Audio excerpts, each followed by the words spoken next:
Samakhiyali Radhanpur highway પર આવેલા લાકડિયા ખાતે સૌરાષ્ટ્ર એન્વાયરો પ્રાઇવેટ લિમિટેડ ખાતે રાજ્યના જુદા જુદા જિલ્લામાં પોલીસ દ્વારા પકડવામાં આવેલ 103 કરોડ 65 લાખના ડ્રગ્સનો નાશ કરવામાં આવ્યો હતો, જેમાં ચરસ, એમડી, ગાંજો, પોસ્ટ ડોડા સહિતના નાર્કોટિક્સ ડ્રગ્સનો નાશ કરાયો હતો।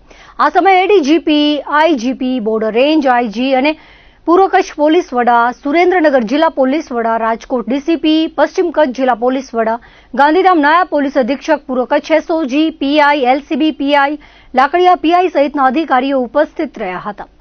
સૌરાષ્ટ્ર એન્વાયરો કંપનીની ભઠ્ઠીમાં તમામ ડ્રગ્સનો નાશ કરવામાં આવ્યો હતો। આ અંગે માહિતી આપતા પૂર્વ કચ્છ પોલીસ વડા સાગર બાગમારે જણાવ્યું હતું કે કુલ 16 જિલ્લાના 446 કેસમાં પકડવામાં આવેલ 15,000 કિલો નાર્કોટિક્સ ડ્રગ્સનો નાશ કરવામાં આવ્યો હતો।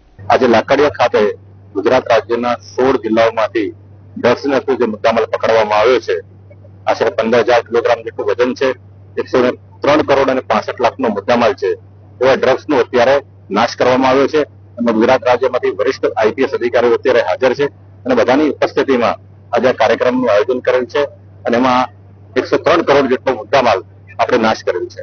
મેં હું તમને બતાવ્યું કે 16 જિલ્લાઓ છે, જેમાં પશ્ચિમ કચ્છ છે, પૂર્વ કચ્છ છે, મોરબી છે, પોરબંદર છે, જુનાગઢ છે, રાજકોટ છે, સુરેન્દ્રનગર છે, બનાસકાંઠા છે, વાવથરા છે, પાટણ છે, રાજકોટ શહેર છે।